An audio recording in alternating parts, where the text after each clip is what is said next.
Welcome to the Trauma-Informed Lens Podcast. I'm your host, Matt Bennett. Each episode we talk about the research and practical aspects of the trauma-informed movement. This podcast is not designed to replace mental health services. If you feel uncomfortable or triggered by our discussion, please consider seeking your own trauma treatment. In no way is seeking treatment an admission of weakness. It is a chance to build resiliency and experience post-traumatic growth. You can find show notes, resources, and more at traumainformedlens.org.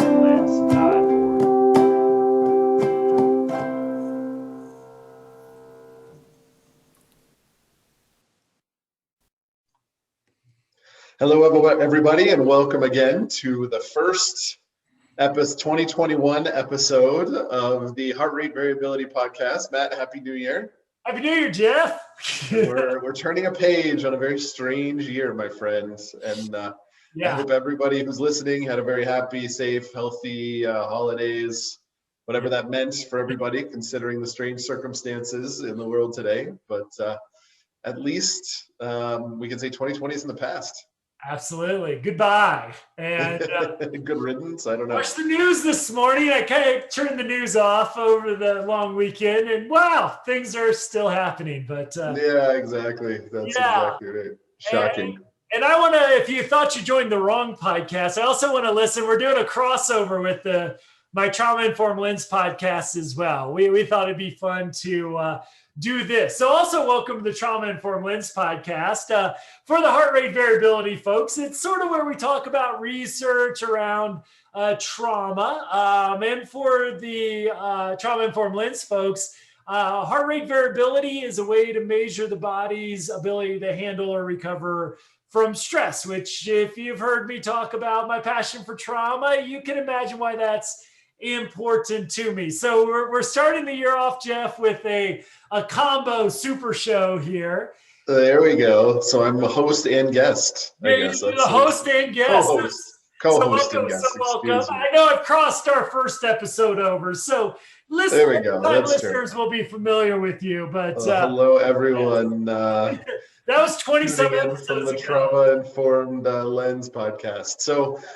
So Matt, you've been recently researching and learning more about an organizational stress model that we both agreed, I think, is going to be interesting for all the folks on both podcasts because it relates not only to HRV but trauma-informed care as well. So absolutely.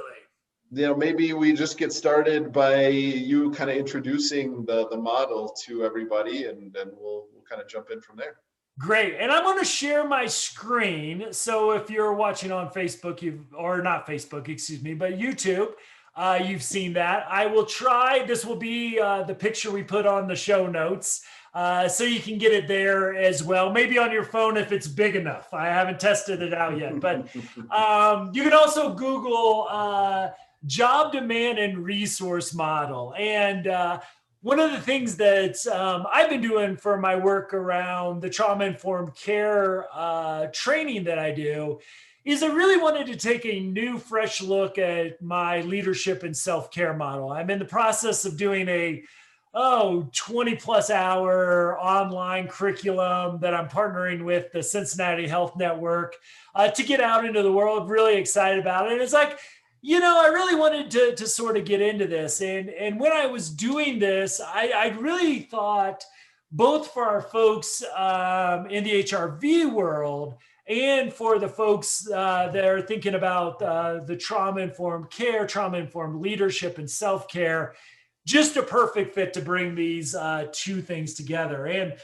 really what I was looking for is, where has the research gone since I've really last dove into the leadership model and the popular leadership culture. It's interesting. And I would love the listeners to reach out to me when you hear me say this next word is there hasn't been like the transformative leadership books lately. I was sort of in my master's of business administration program when Jim Collins was coming out with his work, Gallup was coming out. And so I really wanted to refresh this and didn't find a lot, which forced me then to dive deeper. And part of that dive got me to this job demand and resource model.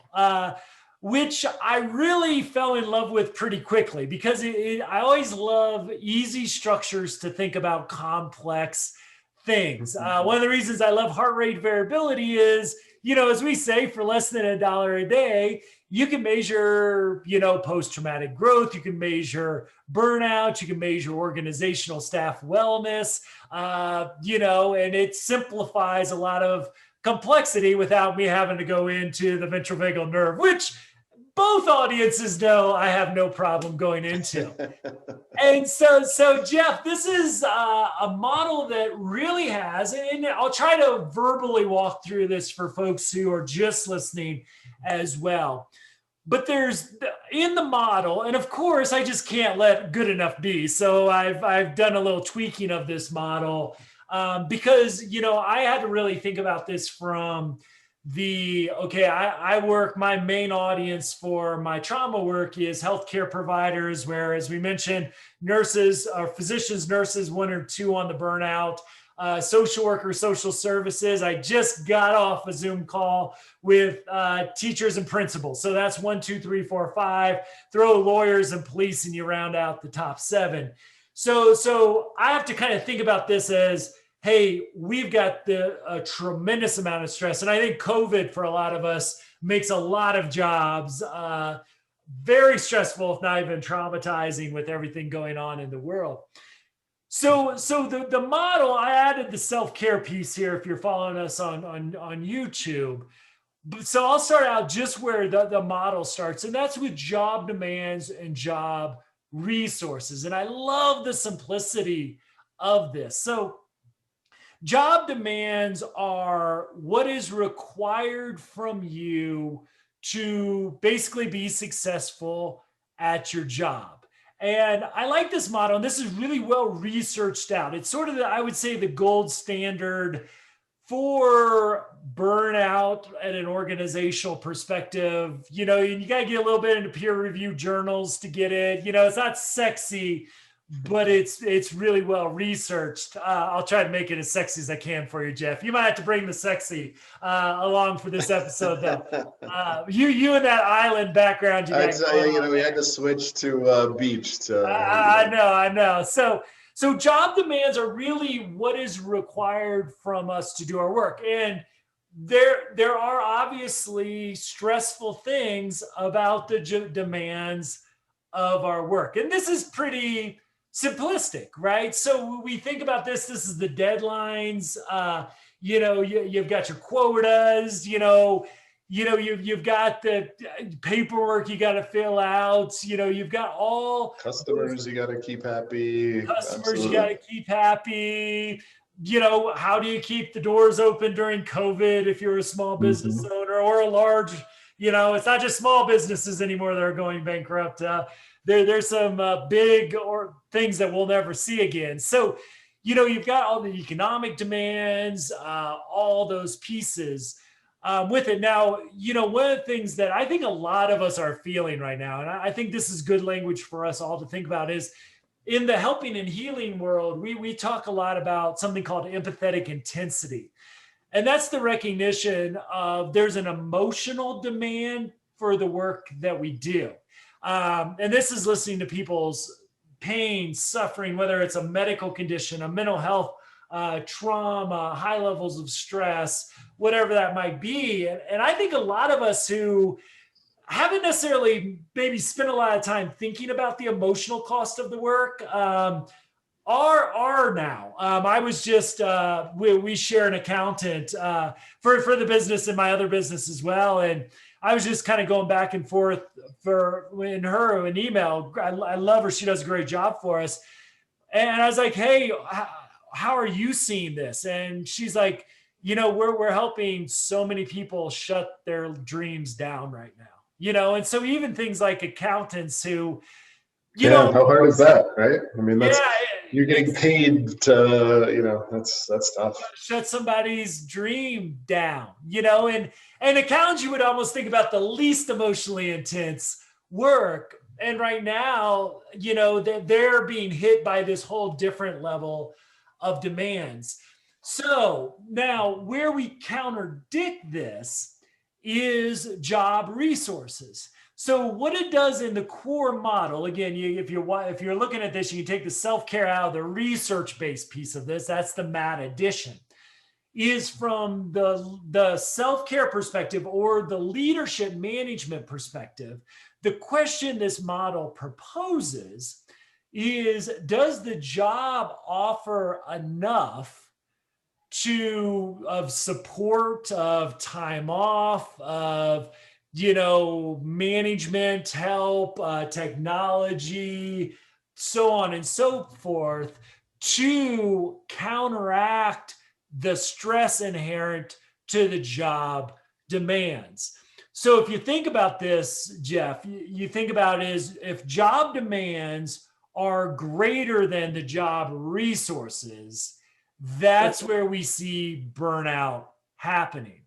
If the job resources are greater than the job demands, that's where we see in the model organizational engagement happening. Engagement being I'm connected to the work, I care about the work, I'm dedicated to getting good outcomes, I'm here to give everything I got, that sort of thing. So I would love to get your thoughts, just, because I know our business life and experiences is quite diverse between the two of us, is when we talk about this simple equation that again has a lot of great research to back it up, is job demands greater than job resources, burnout. Job resources greater than job demands, engagement. So I'd love to just get your thoughts on that before I move anywhere else in the model. Yeah, but I think it completely and totally makes sense. I think it's pretty intuitive. I think the interesting thing is, how do you define resources? Because I've been at places that are very small. We're there right now with Optimal, right, Matt? I mean, there's 4 or 5 of us, right? And so we don't have, in some of these small organizations I've worked with, we don't have a lot of resources. But the resources that we do have, I guess I shouldn't say we don't have a lot of resources. We don't have, the stereotypical corporate resources of, this perk or this thing, or the free masseuse, or the, whatever it is, the access to different types of services or resources, or those kinds of things. And so none of those necessarily, but the resources that we did have are each other. And we did have a common goal, and we do have common motivation to, see that goal through. And so, when you define resources, I think it's important to note that my assumption here is all of that is included. It doesn't have to be a thing. It doesn't have to be a perk in your compensation or your bonus structure, or your, paid time off or whatever it is, or, having access to whatever. It's all of that. And so it's interesting, because being at small organizations where there's very few quote unquote resources, but a lot of togetherness and team and that kind of stuff, versus being in some very large organizations that have acquired these small organizations that do have a lot of those resources that are more tangible. It's just very interesting to sort of see the level of engagement of both. And what I found for me personally is the smaller organizations where it's more of a team focused kind of resource approach. It's always worked a lot better, and there's a lot more engagement than here. Let me just throw this thing at you, and hope that you don't get burned out, even though we still have huge demands that we expect out of you. And so I don't know if that's helpful or not, but as you were going through it, that's really all I was thinking about. Is resources is an interesting word, because in my mind, when I saw it, I was like, well, I've been in places that don't really have any resources, and the level of engagement was through the roof. But then if you sort of think through the term and expand it to what it really is, which is support, there was that, and there is that in spades when you work for smaller organizations sometimes. Yeah, and that you really speak to something really important, because there's some, there's in the business literature, things that I've seen that have really stuck out, that and if you're looking at the graphic itself, that there's an interesting arrows pointing in a couple different directions. So one of the things with job resources is we want to, and let me just talk about this from a leadership perspective here for a second.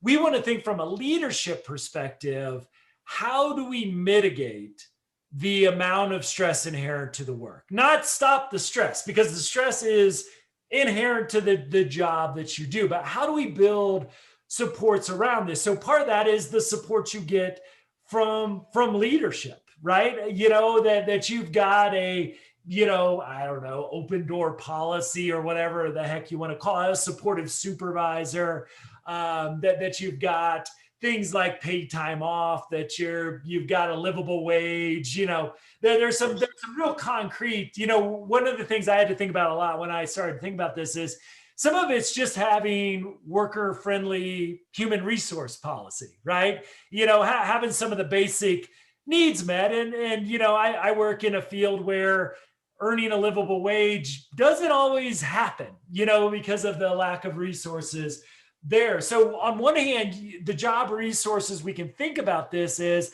are we able to mitigate as much as possible the stress that we are putting on our workforce? And I think that that's just a really nice, tangible exercise to look at this. But then there's the other line coming down too. And this kind of brings us to that second equation is, if the stress overwhelms the amount of resources, we're in trouble. Now I'm going to go throw self-care in there, but I'm going to save that a little bit. So there'll be other factors in here. I'm going to confuse this simple, beautiful model a little bit. But the other thing with the job resources is there's things, and I'll just use an example of one, like a shared vision, right? So a shared vision, sort of borrowing, kind of, I love Jim Collins' concept. Basically, I could just stop as I love Jim Collins, but his concept of the big, hairy, audacious goal. Like, I love that, the BHAG. And what he says is great organizations have this, I always like to say it's kind of like a professional football team saying, we're going to win the Super Bowl. Well, how often does the typical team win the Super Bowl? The answer is, unless you're the freaking Patriots, not very often, right? Like, as a Colts fan, you're lucky to get one a decade or one every 20 years. No, we get one. You just stop at one. You don't have to really put the decade in there. Phillips Rivers is now leading us to the promised land. Anyway, don't get me started. So the and you guys had Peyton Manning, so you are in better boat than most. But and then we shared it with the Broncos, and Anyway, we digress. So John, like something like a shared vision is actually maybe going to add a little bit to your job demands, because what a BHAG requires is all us to really work at our best. So it's not just showing up and meeting your job description. And I'm always cautious of the term above and beyond, because sometimes that gets translated into working an extra 10 hours and then your staff's all burned out and right. You've misjudged this equation. So this is the fine dance of leadership, but like shared values is another thing. I always like to think about shared vision is our Super Bowl. Shared values tell us how we act, how we make decisions, what won't we act against and to stay ethical. So on one hand, there's the area of the job resources that say, hey, I'm going to try to mitigate stress. Then there's the strategies like the shared vision. Other things like, I would say, building trust, psychological safety all come out in the resource, creating a healthy, functional, psychologically healthy work environment. All those things also lead to engagement. So we're looking at the job resources as both how do we mitigate stress, and then how do we do things that really promote engagement, which if you follow the model out, then leads to increased motivation, positive outcomes. The other thing that the job demand piece does, because that job demand area goes down there too. And one of the things that really, from a leadership perspective, kind of stuck out to me is the research around like organizational and job fit is, do you have somebody in a position where they can succeed with their current, kind of talent and skill set. I always like to say I can train for skills, so I can build that up over time. But things like organizational fit can also be really crucial for job demands to promote engagement as well. So it gets a little complex, and you can kind of go into a rabbit hole of these. I mean, there are only 4 arrows, but they can kind of really deviate into this. But I really think if we look at this very simply for this episode, and then I like to expand it on others, is job demand. So the stress inherent to the work. And for those of you for the Trauma Informed Lens podcast, and if it works for you with the heart rate variability listeners as well, understanding the psychological costs that might have. Does your job give you enough in return to keep yourself out of burnout? And we talked about, I like to do a 4-stage model of burnout. So the first stage being exhaustion, right? So do we have enough to keep ourselves out of that exhausted state? As it goes forward, we feel shame and guilt because we're not giving our best selves. That can lead to cynicism and callousness, and actually mental health and physical health crisis is well documented in the research.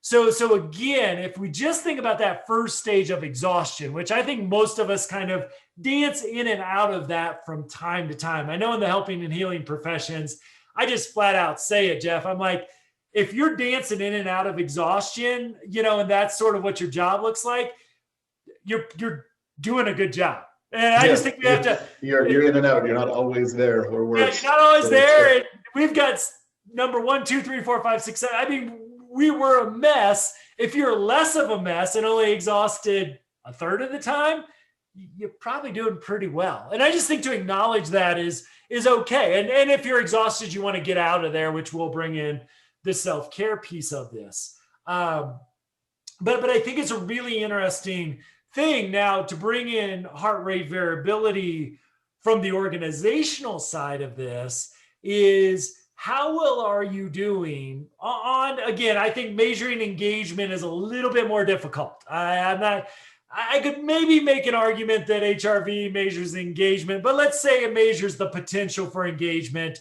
to occur, because there needs to be a lot about the environment that also like, again, shared vision, goals, expectation. There's a lot of other things that go in there. But what I think about is if you're looking at the picture with us is job demand arrow to burnout, and how well are job resources doing to mitigate that stress. So if you think about this from heart rate variability, again, as a measure of how well our body is handling or recovering from stress, what we should do, and this oversimplifies it just a tad, but if we take the average person, so I'll just use Jeff as an example.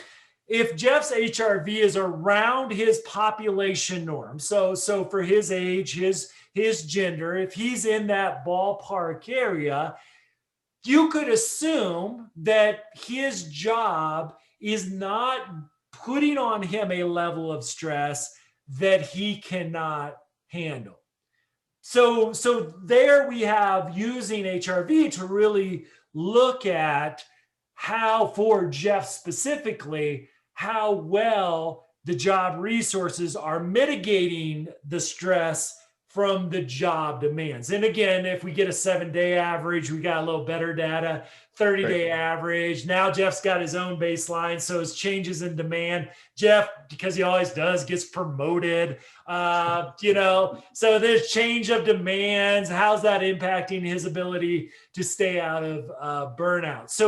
So, and then from a leadership perspective, here's where I think the real exciting thing about heart rate variability comes in is, let's look at a group score, because knowing Jeff, but even if Jeff and Matt are working the same job with the same demands and resources, what might work for Jeff might not work for Matt and vice versa. So where you get, I think, some really great feedback from a leadership perspective is, okay, and our app does this for you very simply, is here's the population norm for, let's say you have a team of 20 people, right? So here's the population norm for all the averages of that people. So this is where your group should be operating. How well are they doing according to that population norm? And if they're substantially below, what that tells you, you probably got a lot of people in burnout. Now, that in of itself is a nice piece of information. But then you go back in this model and you can start asking the question, how, since I got some data now to show a higher level of burnout than I'm comfortable in, because if you follow this out, declining mental, cognitive, social, emotional health leads to worse outcomes for businesses, is how do I better balance the resources to do a better job of helping my workforce handle stress? Because of what that group tells you, Jeff, I believe, is that there's systematic issues inherent. Now, let's say 19 out of the 20 people are doing great, but Matt is just a train wreck. Well, that might be where some self-care discussions come in, but just think about a leader getting that level of information. Now, I see that what we're doing is working. I just need to really, instead of redoing everybody's job descriptions, I just really need to think about it from a Matt-centric point of view to maybe, and this is where I want to get into the save this to the next episodes, is maybe talk to Matt about his self-care. But it gives me that knowledge to really fine tune. Maybe Matt just needs maybe just a little extra supervision. Hey, maybe Matt's going through something in his personal life that would not naturally be brought up. Not that it's my job to be Matt's therapist as a supervisor, but maybe I can refer Matt to some support we have through insurance or an employee assistance program or something like that. So all of a sudden, what this does with all this great research behind this, and if it wasn't ebook form, I'd hold up the big book I'm going through that's centered around this model, is, boy, now heart rate variability comes in and quantifies this sucker, right? Heart rate variability says, how, is your team, is your organization in the burnout arena, right? Because that's what that group data versus population norm can start to show us. We want to ask more questions, but the data gives us something really concrete to really work off of. And I think that's the exciting addition to HRV. Really gives us a way to say, from a leadership perspective, are the job resources really helping us to mitigate the stress of the job demands? And just to get that data for that part of the equation, boy, I think that's a game changer as far as I've seen in the research, and really kind of excited to start to reach out to some folks to see. I don't think anybody that I've seen has kind of thought about bringing this into the model, but I just think that there's some really cool stuff here, potential moving ahead. Absolutely. I mean, if you're studying this and you're trying to put this into practice, why wouldn't you want to have a way to quantify the impact and to be able to make better decisions based on data as opposed to intuition, especially when you don't have a lot of background in it? And getting back to our conversation earlier, you talk about self-care being part of this, but the job resources as well, as a leader, as a manager, as a supervisor, whatever you are, the resources that you provide to your employees are going to have a variety of impact depending upon who they are, their personality, what matters to them. So, being able to understand the effect of saying, hey, the set of resources is impacting 4 or 5 employees the same way, but this other person doesn't seem to be working. Let's look at other ways to provide them with support they need to keep them engaged and not, stay in a pattern of burnout. So, yeah. I think that, you can approach that from various sides, and they sort of blend together. Self-care, the resources provided, especially when you're working as a team, it all sort of comes together. So yeah, absolutely. And I want to hold the self-care piece. I think is what, in some ways, because this is an organizational leadership model, has not. I haven't seen a whole lot of that explored, because I think what we miss in the business world, and I'll get nerdy, I think this goes back to Frederick Taylor, actually, who just saw us all as part of cogs in a machine that, are easily replaceable. And I think that mentality still, is alive and well in many aspects and corners of the business world. Is that you just kind of, we don't focus on what the person walks into the day with. What sort of level of wellness does that person, because what's really hard here, if you don't have something like heart rate variability, one is, let's say we don't have it. I'm going to realize that Matt is struggling. According to this model, the end negative outcomes, now I see Matt's performance dropping, which is probably delayed by weeks, if not months, based on how you collect data. And maybe Matt, I'm going to use some Jeff language here. Maybe I close a big sale so my numbers look better, which allows me to kind of skirt a little bit more or longer. I don't know what I'm talking about there. But now you get lucky. Currently, all I got is the negative outcomes to finally identify Matt. Well, what if we could give you data as a leader, but also as a worker to say something's not going right or something's changed, right? Something's changed in the environment. So my team is trending or Matt is trending in a negative direction. I want to get you maybe in the exhaustion phase of burnout so we can strategize how to get you back into health, wellness, engagement. And we don't have to suffer as the group, the organization, the customers, clients, patients we're serving. We don't, that negative outcome never happens. We catch it proactively, implement, recovery things, reactive things, give leadership support. Again, I want to hold off a little bit on some of the nuggets I've come up with too until for the second episode here that we'll do next week. But I really just think that this gives you HRV. If you think about that job demand to burnout, if we can measure that with heart rate variability, we can just stop a lot of burnout for progressing to levels that end up in HR disciplinary action or somebody getting laid off or customers, clients, patients getting misdiagnosed by their physician or a teacher not being able to run a decent classroom or whatever it might be. So, I just got really excited about this when, hey, if we can quantify that burnout stage and really quantify the wellness, the engagement, now all of a sudden we're bringing a whole different level to this model. Yep. Absolutely. Yeah, I look forward to, talking to some more of our clients about it as well, because I think, when you look at the helping world and some of the organizations we work with, a lot of these topics are things people talk about and think about, but not on a day-to-day basis necessarily. But, from an organizational output perspective, the work you're doing for your clients, for your patients, for your customers, whatever it might be, it all really depends on staying engaged, your people staying engaged, and that's how you meet your everyday mission. So hopefully we'll get a chance to talk more to some of the folks that we've been working with and maybe play a piece and helping them kind of put this into practice. Yep, absolutely. So in our next week's episode, what I want to talk about is some of the specific research. I won't take too long with it because I go off on a podcast on just shared expectations, which probably nobody wants to hear.